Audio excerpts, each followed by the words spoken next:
در یکی از کوچه های مدینه جناب پیغمبر صلی الله علیه و سلم میگذشتند که زن نانا را در قوره علامه چسبان، کودکش در دری سبد بازی داره. حضرت آمدن و گفتند که همین قوره علاوه دیده؟ گفتند بله دیدیم. گو همین زنک میتونه که همین قوره لخچه گو فرزند خدمی سبدش پرتویه؟ گفتن نه نمیتونه. گو خدا 1000 بار این مادر در حق فرزندش مهربانه در حق شما و خدا گو نه 100 رحمت داره. یک رحمت چه حال شما و شما در نشان داده در انمی زمین بین ما تقسیم کرده. حتی گو شطور بچه حقش میکنه گو قفای او دویده میر بیا، حتی بوز غالچش میکنه گو قفای او دویده میر بیا، حتی مادرها برای ما گریه میکنن. این رحمی الله گو تقسیم کرده. 99 تا دیگهش در کجای یا رسول الله؟ گو 99 تا دیگهش روز قیامت تقسیم میکنه نشان میده. آدم انمین امید کرده بوده که امانت بار میگیرم. این امانت انمین ای مومنین واقعی خدا از که حضوران قسم خدا ای که با قوتان که قاق میشود که پاره میشود. اما امروز بینید که مومنین واقعی خدا رسول صحابه این امانت آورده برای ما رسوندن. یا بار بینید که صحابه در مدینه منوره برای زندگی در کار نیست، قشاق زناشون در کار نیست، تجارت پول در کار نیست. چیوایی را مجبور میکنه که میبیان در سمرقند و بخارا خاک میشن، چیوایی را مجبور میکنه که در کوههای هرات خاک میشن، چیوایی را مجبور میکنه که در بلاد سمرقند شاه زنده مسعود ابن عباس بچه عمکی رسول اکرم در روزی ششتن مرده جناب پیغمبر 16 ساله بوده، آب ریخته بوده جسد پاک رسول اکرم بوده.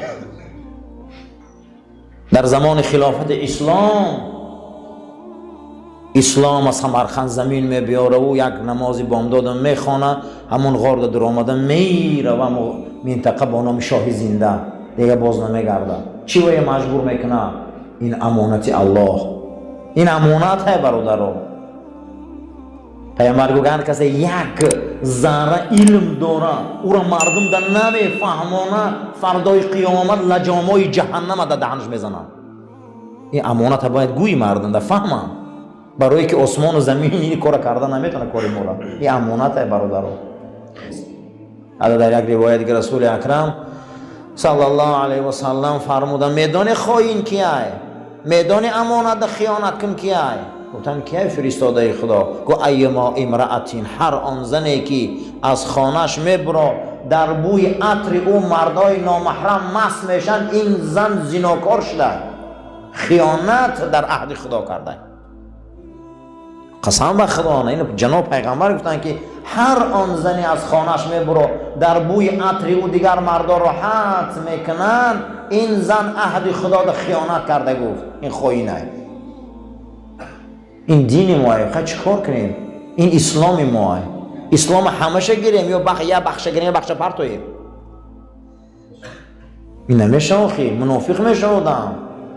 ما مسلمانیم، ما خیلی اسلام با دنیا آمدیم. اگر ما مریم ما رو با اصول اسلام گور میکنن. قسم به خدا ملائکه ها میخندیدین. جناب پیغمبر پرسیدن ملائکه ها میخندن حضرت؟ گفت بله. گفت ملائکه گریه میکنن؟ گفت بله. گفت کی میخندن کی گریه میکنن؟ گفت همون زنی که یک عمر به حیا گشته، امانت شکسته، از بوی دوخی و قاش و تی قرتق و دست او دیگر مردکای استفاده بردیان، فقط تنه او در تماشای مردکای، همون روز میمره و بالای قبر او را یک چادر میپوشانن که دیگر مردکا نبینن دور از ملائکه میخندیدن. آمده زنده این همه سر کرد چی مردی را بجا میکنه؟ ملائکه میخندیدن. برای این خواهی نمیفیزن. دویم ملائکه گریه میکردن. گو کدام وقت گریه میکنن؟ گو ملائکه آسمان اشکش میبره و گریه میکردن. کدام وقت؟ گو همون وقت یتیم شب میخیزه، مادرش مردگه پدرش مردگه، همون در خمار میمونه و گریه میکنه. وقتی همون در خمار موندگه گریه میکنه، مادرش و پدرش هم میکوبه، ملائکه آسمان گریه میکنه. مثلا آسمان بار امانت نتوان برکشید، قرعه فال همه بر منی دیوانه زدن. حافظ این بزرگیشه ایمی اوی مبارکه گفته بوده این آسمان امانت نتونست گفته بارکنای منی دیوانه ده زدیم گفته ما ای اودش نمیبرم برادر. این زنا، این فرزندا، این همسایه ها، این پول، این کار، این همش امانت الله بده. اینا پگم میپرسه لا ایمان لمن لا امانت الله. حضرت عمر میگه عبدالله ابن عمر سکوت کردن، بگه سرشان بلند کردن گفت ایمان نداره، ایمانی کامل نداره کسی کی امانت نداره. گفتگی ایمان باور نداره. حضرت عبدالله ابن عمر میگه امانت همین خیلی تفسیر کردن. قال الحسن، حسن بصری گفتن ان الامانة عرضت على السماوات والارض والجبال فاضطربت و ما فیها. حسن بصری گفته بودن که امانت خدا در آسمان و زمین کوه عرض کرد، کوه و زمین و آسمان لرزید. این همه امانتایی که از نو گفتیم حق خدا را لرزید. فقال الله لها، خداوند برای اونها گفت اگر شما به خوبی را قبول کنی اجرش بلنده، اگر به خوبی قبول نکنی خیانت میکنی که آسمانی بزرگ و کوه و زمین همه تا در جهنم عذاب میتیم. میگه به کلا نگرفتن، همش لرزیدن، آوردن در گردن ما موندن شد. معلوم است که پیغمبری ما از کوه به قوت های، معلوم است که پیغمبری ما از آسمان به قوت های، قسم به خدا پیغمبری ما از زمین به قوت های. زیرا اینکه در یک از روایت ها میبیاره، در یک از غزوه ها حضرت ابوبکر صدیق روایت میکنه، حدیث حضرت عمر والله اعلم میگه با رسول اکرم رفتیم بالا یک از کوه ها برآمدیم، چشمه های خوب داشت که چشمه هاش قاق شده. میگه حضرت کوه گفت که ای کوه چی بگو چشمه ها قاق شده، برای چه چشمه نداری تو که ما تاریخ تا گواه نبدیم که چشمه های تو قاق شده باشه؟ این تاریخ شهید نه چو کرده. و از روزی که آیه امانت فهمیدم از ترس چشمه هم قاق شده. ما امانتیم برادر، این امانت این زمین، این امانت باید ما سالم بریم. شیشه ایمان به حد نازکه، شیشه ایمان ای شیشه چراغ هم نازکه، یکی او جغ بیاره که پیوست هم کنی علتش میمونه.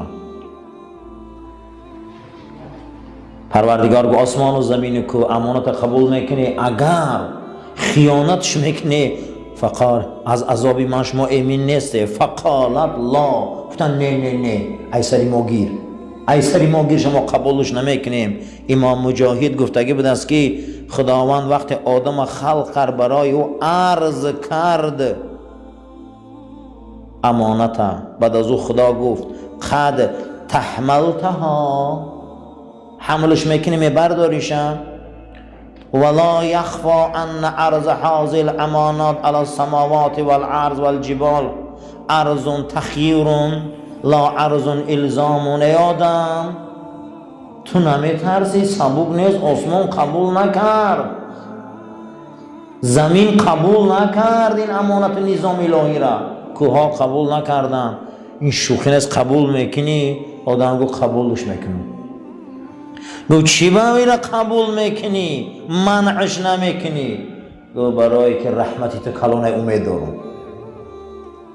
الحمدلله ما از رحمتش امید داریم. رحمت خدا به حد بسیار ای. ابن عمر قاضی صحابه بودن، ابن عمر علمای صحابه بودن، 83 85 دم مرده بودن. حتی حضرت فقط چشماش در کندی سینه شده و بچه‌اش میگفتن که پدر جان آخه خیاشیت همین خیلی گذشت،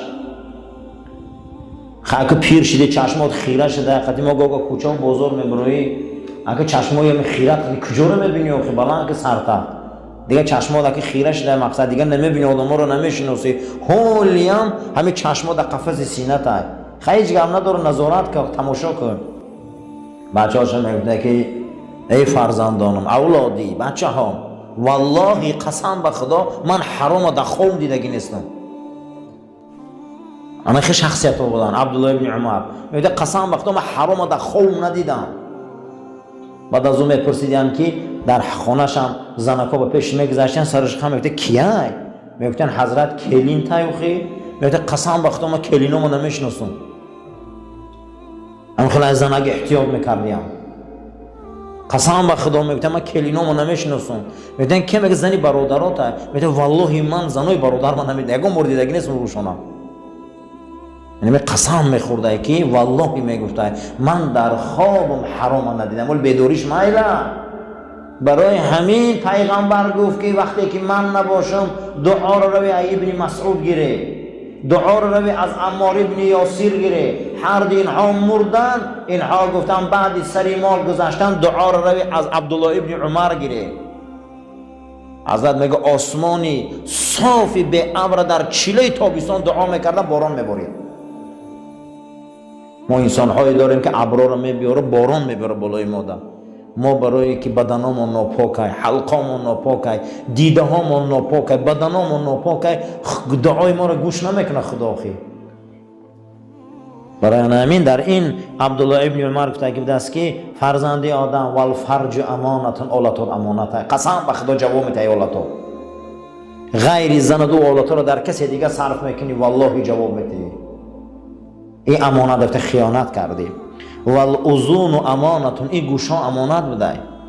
والعین امانتون، حضرت گفته چشم امانت بده.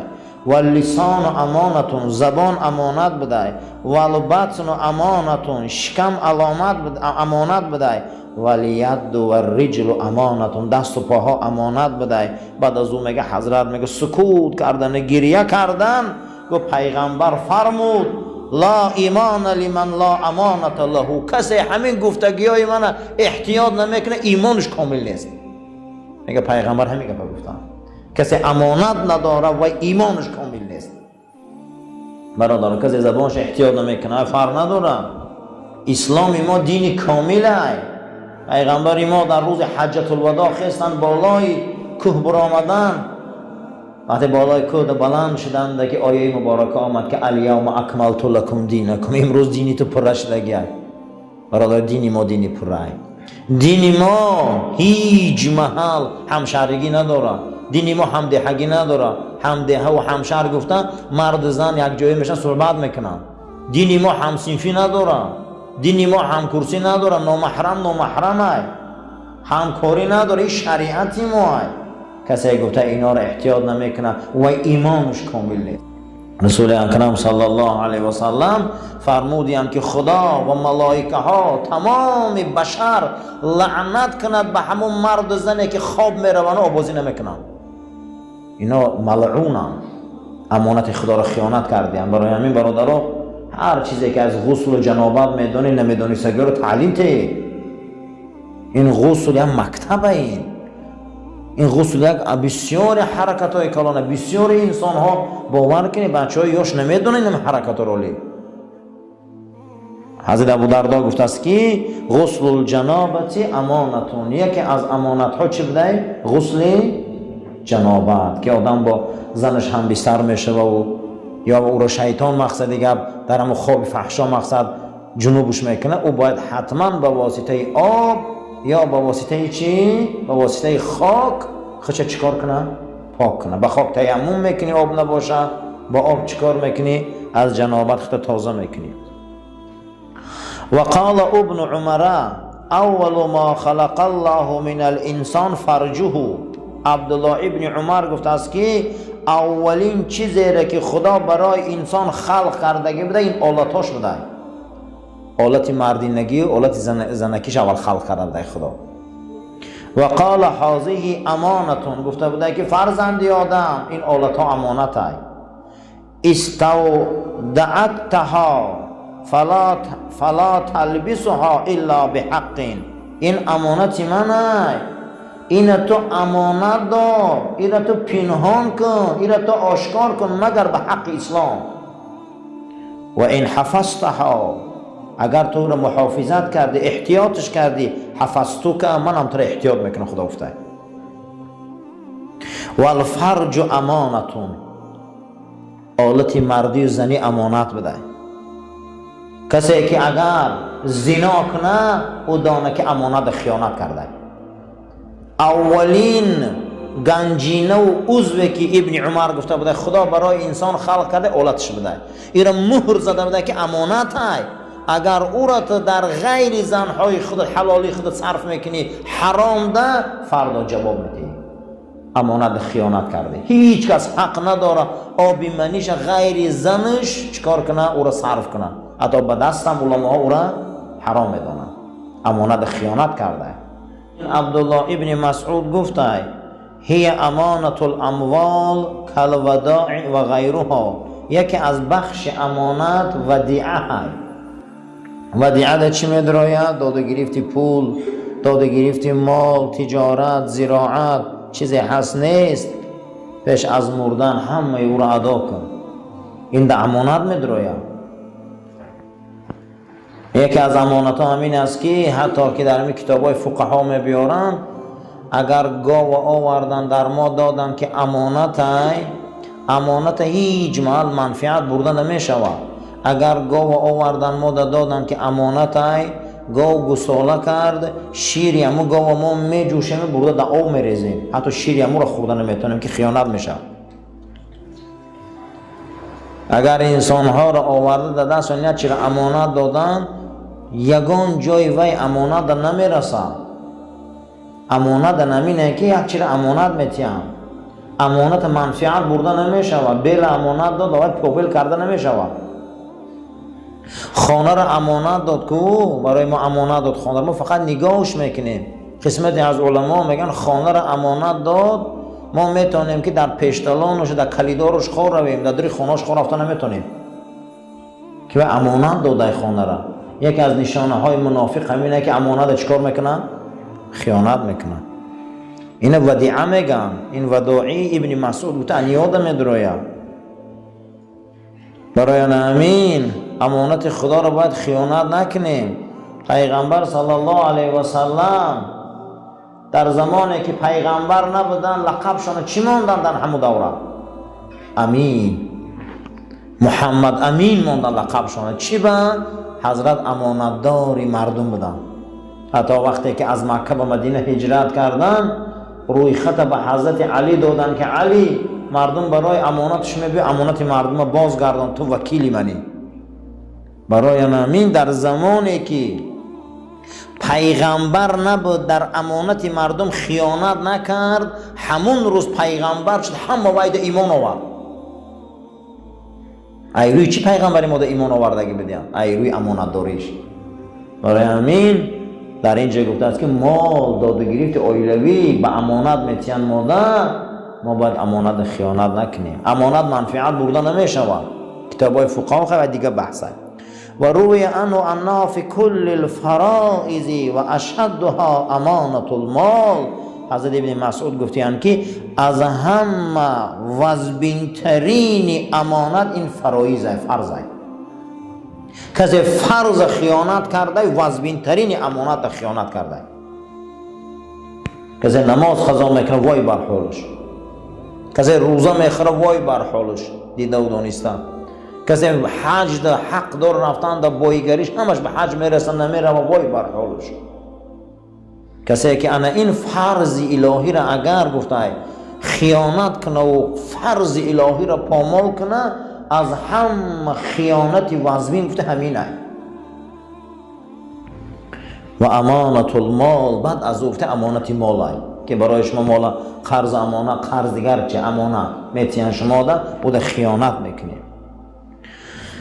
و قال ابو دردا غسل الجنابه امانتون. ابو دردا صحابه رسول اکرم صلی الله علیه و سلم فرمودند بعد با زن خواب شدن و هر کسی را شیطان میزنه بعد از او غسل کردن، انمی غسل کسی نکنه امانت خیانت کرده. یکی از خائنا در درگاه خدا کی بوده است؟ بعد از شهوت قدیم منی برآمدن آبازی نمیکنه. انمی بوده امانت که امانت خدا بوده است که برای امت رسول اکرم صلی الله علیه و سلم غسل بعد جنابت از واجبات ایمان است. کسی که اگر غسل نمیکنه بعد انامین جنابت با همسرش خواب میره و یا شیطان میزنش نماز قضا میکنه، حتی که از ایمان دورش میدانه فقها. برای انامین دانه که از غسل جنابت امانت الله بوده. این امانت باید خیانت نکنیم. ابو دردا یکی از فقهای صحابه، یکی از امانت ها چی بوده است؟ وقتی جنوب میشه حرام میشه، میگه من حرام، بدن آدم وقتی حرام میشه و همون رو چیکار میکنید؟ با آب غسل میکنید، تازه میکنید، یا شیطان میزنه تا یا زنت خیلی هم بیستر میشی، فرق نداره. اگر یا فیلم های فحشا تماشا میکنی همون کیف قدی همون مقصد دیگه حرام میشی. همه اینا در غسل چی میشه؟ دای واجبی امانت بوده. اگر بعدی انسان جنابت شدن اما آبی منی برآمدن اگر غسل نکنه، این امانت خیانت کرده. معنی امانت در این آیت طاعت خدا بوده. او طاعتی را که خدا ما فرض کرده به واسطه رسول اکرم صلی الله علیه و سلم، کوه و آسمان و زمین اینو برداشتگی نترسیده بودیم. حضرت حافظم ارواحش نمرون در یکی از کلیاتش میبیاره که آسمان باری امانت نتوان برکشید، قرعه فال همه بر منی دیوانه زدم. حضرت حافظ گفته که آسمان به این بزرگیش نماز و روزه و حج و زکات قبول نکرد، همین آوردیم به منی دیوانه زدیم که ایودش میبرم یا نه. امانت طاعت خدا بوده است، امانت فرض الهی بوده است. هر چیزی که در او ثواب و عذاب او امانت است. همین امانت فردا از ما میپرسند. بالای سر مانده برادر و امر و فرمانهای کلانه. هر کسی که نماز قضا میکنه امانت خیانت کرده. هر کسی که زکات نمیده امانت خیانت کرده. هر کسی پدر و مادرش حرمت نمیکنه امانت خیانت کرده. هر کسی مسلمان حرمت نمیکنه امانت خیانت کرده. زیرا اینکه امانت اطاعت خدا بوده است و فرائض تمام فرضها امانت الله بودیم. قال القرطبی، امام قرطبی گفته است که الامانت تعوم جمیع و وظائف للدین علی الصحیح. امانت تمام وظیفه های دین بر راه درست بده. چی سخنی درست؟ اکثریت علماء گفتند که معنی امانت چیه؟ دینداری. برادر کسی دینداریش ضعیفه و امانت خیانت کرده. کمی دانم از روی برنامه های برغلط، رفیقی بد، تربیت های به معنی، جوانی و دیوانگی آدم در راه های کجله می رود. نگیم خوشا به حال انسانی که همون روز فهمیده همون روز بس میکنه. خوشا به حالش، همون روز فهمیده همون روز بسش میکنه. آنامین امانت خیانت نکرده. اگر فهمید و بس نکرد با خائنه. امروز شما نقض میدانید که خیانتکار در یگان جا در کار نیست. خیانت نکنیم، باید طاعت الله، طاعت خدا رو خیانت نکنیم. درگاه خدا هم خیانت بوده است. خیانت چی بوده؟ ما وظیفه داریم ای جانب خدا و رسولش. کسی که این وظیفه ها را پامال میکنه و خیانتکاره. اللهم ربنا تقبل منا انك انت السميع العليم و تب علينا انك انت رؤوف الرحیم. پروردگار ما رو برای راست هدایت کن. الله اکبر. صفا را راست گیره، تلفن ها را خاموش کنین، آماده به نماز باشین.